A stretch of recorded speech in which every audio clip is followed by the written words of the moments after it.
అండి అందరికీ. ఈ వీడియోలో వచ్చేసి పంజాబీ డ్రెస్ కటింగ్ అనేది చూద్దాము. స్టెప్ బై స్టెప్ బిగినర్స్‌కి బాగా యూజ్ అవుతుంది.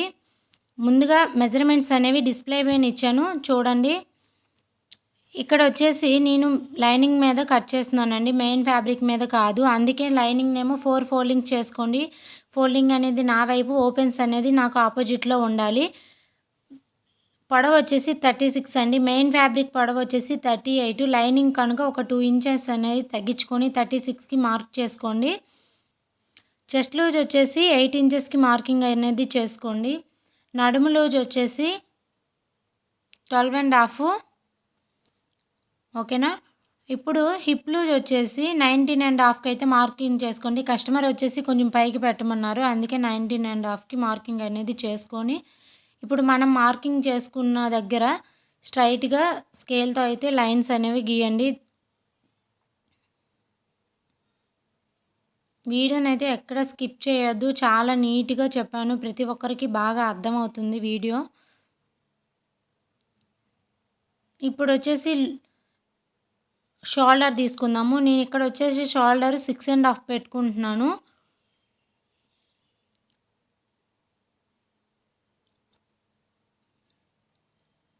ఆర్మ్ డౌన్ వచ్చేసి 7 ఇంచెస్కి అనేది మార్కింగ్ చేసుకోండి. ఎవరికైనా 7 ఇంచెస్కి సరిపోతుంది. కాకపోతే మనం ఆది డ్రెస్ తీసుకుంటే మెజర్ చూసుకొని చేసుకోవాలి. ఇప్పుడు చెస్ట్ లూజ్ వచ్చేసి చెస్ట్ లూజ్ మెజర్ చేద్దాము. చెస్ట్ లూజ్ వచ్చేసి 9.5. నడుము లూజ్ వచ్చేసి 9.5. ఇప్పుడు హిప్ లూజ్ వచ్చేసి 11.5కి అయితే మార్కింగ్ చేసుకోండి. బాటమ్ లూజ్ కూడా మార్కింగ్ చేసుకోండి. బాటమ్ లూజ్ ఎప్పుడు కూడా మనకి హిప్ లూజ్ ఎంత వచ్చిందో దానికి 1 ఇంచ్ ఎక్స్ట్రా కలుపుకొని బాటమ్ లూజ్ అయితే మార్కింగ్ చేసుకోవాలి. కానీ ఇక్కడ కస్టమర్ కొంచెం ఒక 1 ఇంచ్ ఇట్లా పెంచమన్నారు కనుక నేను 13కి అయితే మార్కింగ్ చేసుకున్నాను. ఆ 13 ఎక్కడ మార్కింగ్ చేసుకున్నామో లైన్ అయితే డ్రా చేసుకోండి. ఇప్పుడు ఆర్మ్ డౌన్కి అయితే స్ట్రైట్గా ఒక లైన్ మనం ఎక్కడికి మార్కింగ్ చేసుకున్నామో దానికి ఒక లైన్ అనేది డ్రా చేసుకొని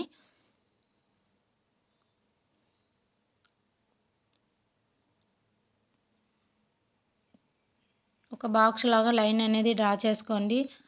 ఇప్పుడు ఆర్మ్ రౌండ్ చూద్దాము.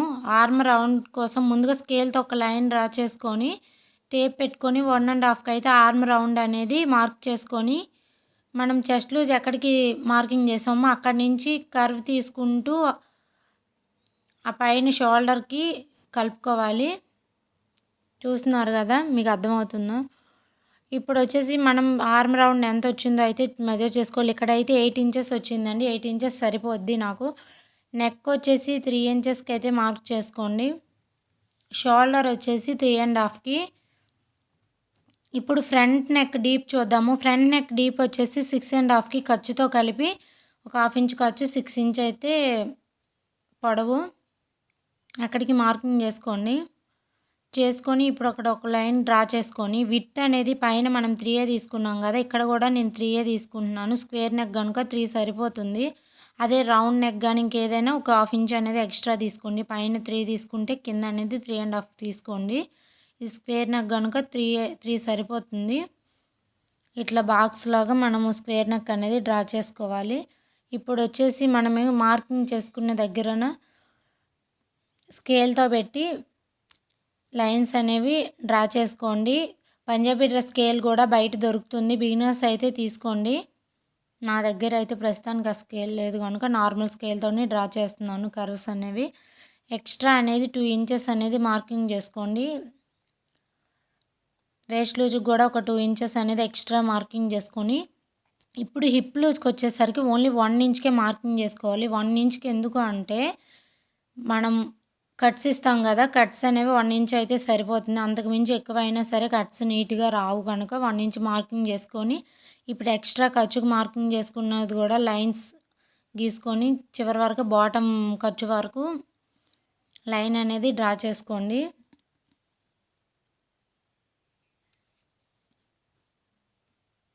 ఓకేనా. ఇంతవరకు అయితే మెయిన్ ఫ్యాబ్రిక్ అయితే మెజర్మెంట్.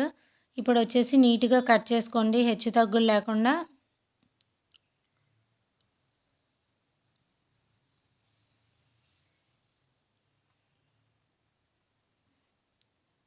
చూడండి బాటమ్ కింద ఎక్స్ట్రా ఖర్చు అనేది ఎక్స్ట్రా వేస్ట్ ఉన్నది అది అనేది కట్ చేసుకోండి, హెచ్చు తగ్గులు లేకుండా టక్స్ ఇచ్చుకోండి. ఎక్కడికక్కడ షోల్డర్ దగ్గర, వేస్ట్ లూజు, హిప్ లూజ్ దగ్గర టక్స్ ఇచ్చుకోండి. టక్స్ ఇచ్చుకోవడం వల్ల మనం స్టిచ్చింగ్ చేసేటప్పుడు ఈజీగా స్టిచ్చింగ్ అనేది చేసుకోగలుగుతాము. ఇప్పుడు బ్యాక్ పార్ట్ ఫ్రంట్ పార్ట్ అనేది వేర్ చేసుకొని ఫ్రంట్ స్క్వేర్ నెక్ డ్రా చేసుకున్నాం కదా, కట్ చేసుకోండి. ఇప్పుడు బ్యాక్ నెక్ అనేది ఓన్లీ రౌండ్ అండి. 3 ఇంచెస్ మార్కింగ్ చేసుకొని బ్యాక్ డౌన్ వచ్చేసి 8 ఇంచెస్కి మార్కింగ్ చేసుకోండి ఖర్చుతో సహా. ఇది 3 ఇంచెస్కి మార్కింగ్ చేసుకున్నాను, మరీ డీప్ వద్దన్నారు కనుక జస్ట్ 3 ఇంచెస్ వెడల్పు అనేది మార్కింగ్ చేసుకొని ఒక బాక్స్ అనేది డ్రా చేసుకోవాలి. నేనైతే బ్యాక్ నెక్ అనేది రౌండ్ ఇస్తున్నాను. ఇప్పుడు కర్వ్ స్కేల్ ఉంటుంది కదా, కర్వ్ స్కేల్తో మనం రౌండ్ అనేది డ్రా చేసుకుంటే నీట్గా వస్తుంది. చూడండి వీడియోలో చూపిస్తున్నట్టు చూడండి, ఎక్కడ స్కిప్ చేయొద్దు. వీడియో మాత్రం మీకు క్లియర్గా అర్థమయ్యేటట్టే వీడియోని అయితే నేను చేశాను. ఇప్పుడు మనం లైనింగ్ని కట్ చేసుకున్నాం కనుక ఆ లైనింగ్ని వచ్చేసి మెయిన్ ఫ్యాబ్రిక్ అనేది 4 ఫోల్డింగ్స్ వేసుకొని, మెయిన్ ఫ్యాబ్రిక్ మనకి ఎంత పొడవు ఉంది 38 కదా, 38కి ఒక 1 ఇంచ్ ఎక్స్ట్రా పెట్టుకొని 39కి మార్కింగ్ అనేది చేసుకొని లైనింగ్ వేసుకొని మెయిన్ ఫ్యాబ్రిక్ని కట్ చేసుకోవాలి.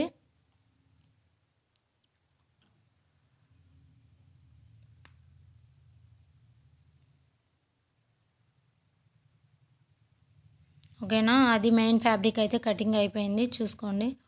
ఇప్పుడు వచ్చేసి హ్యాండ్స్కి అయితే లైనింగ్ వద్దని చెప్పారు వాళ్ళు, అందుకే లైనింగ్ వేయకుండా మెయిన్ ఫ్యాబ్రిక్ మీద డైరెక్ట్గా హ్యాండ్స్ అయితే కట్ చేస్తున్నాను. ఇవి ఎల్బో హ్యాండ్స్ అండి. చూడండి ఎక్స్ట్రా ఉన్న క్లాత్ని అయితే నీట్గా డ్రా చేసుకొని కట్ చేసుకోవాలి. కట్ చేసుకున్న తర్వాత ఒక 1/2 ఇంచ్ అనేది ఖర్చు కోసం నేనైతే పైపింగ్ వేస్తున్నాను హ్యాండ్స్కి కనుక 1/2 ఇంచ్ ఖర్చు అనేది వేసుకోండి. అక్కడి నుంచి హ్యాండ్ పొడవు వచ్చేసి 10.5, ఒక 1/2 ఇంచ్ అనేది ఎక్స్ట్రా ఖర్చు కోసం అనేది యాడ్ చేసుకోండి హ్యాండ్ జాయింట్కి.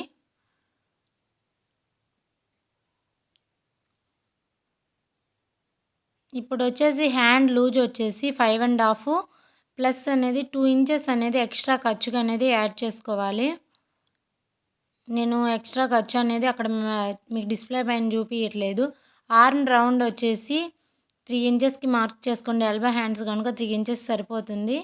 ఇంకా కొంచెం పెద్ద సైజ్ అయితే 3.5కి మార్క్ చేసుకోండి. ఇప్పుడు 3 ఇంచెస్ మార్క్ చేసుకున్న దగ్గర స్ట్రైట్గా లైన్ అయితే చివరి వరకు గీయండి. ఇప్పుడు కర్వ్ చూద్దాము. హ్యాండ్ డౌన్ కర్వ్ అక్కడి నుంచి మనకి హ్యాండ్ రౌండ్ ఎంత వచ్చింది, అక్కడ 8 ఇంచెస్ వచ్చింది కదా, ఇక్కడ కూడా 8 ఇంచెస్ ఎక్కడికి వస్తుందో చూసుకొని టేప్ని పెట్టి అక్కడికి ఒక మార్కింగ్ అనేది చేసుకొని ఒక 2 ఇంచ్ అనేది ఎక్స్ట్రా ఖర్చు కోసం అయితే యాడ్ చేయాలి.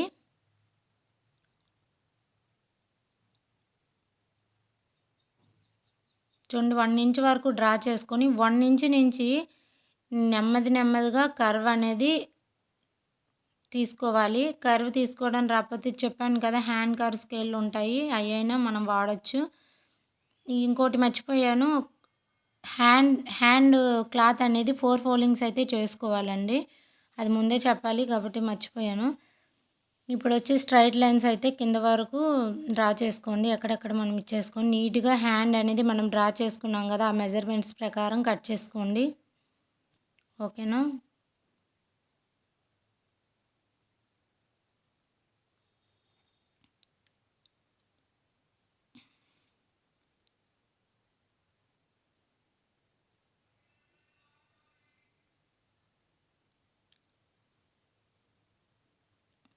ఇప్పుడు వచ్చేసి హ్యాండ్ అనేది టక్స్ ఇచ్చుకుందాము. హ్యాండ్ రౌండ్కి హ్యాండ్ పొడవుకి టక్స్ మనం కట్ చేసేటప్పుడు మస్ట్ అండ్ షుడ్గా టక్స్ ఇచ్చుకోవడం వల్ల మనం స్టిచ్చింగ్ చేసేటప్పుడు చాలా ఈజీగా ఉంటుందండి. అంటే మెజర్ చేసుకుంటాము కానీ టక్స్ ఇస్తే కొంచెం ఈజీగా ఉంటుంది. ఇప్పుడు మనం ఫైనల్గా కట్ చేసుకునేది చూద్దాము. Hands, main fabric and lining అండి, ఇవైతే కట్ చేసుకున్నాను. ఇంకా ఇలాంటి మంచి మంచి వీడియోస్ కోసం మన ఛానల్ అయితే సబ్స్క్రైబ్ చేసుకోండి. ఏవైనా వీడియోస్ కావాలంటే ప్లీజ్ కమెంట్ చేయండి. ఇది వచ్చేసి ఫైనల్ లుక్ అండి. స్టిచ్చింగ్ వీడియో లేదు, నేను ఈసారి ఎప్పుడైనా స్టిచ్చింగ్ చేస్తే తీస్తాను. ప్రస్తుతానికైతే ఓన్లీ కటింగ్ వీడియో ఉంది. ఒకవేళ స్టిచ్చింగ్ వీడియో కావాలి అంటే కామెంట్ చేయండి. Please support me. Thank you everyone. Please subscribe my channel, like and share.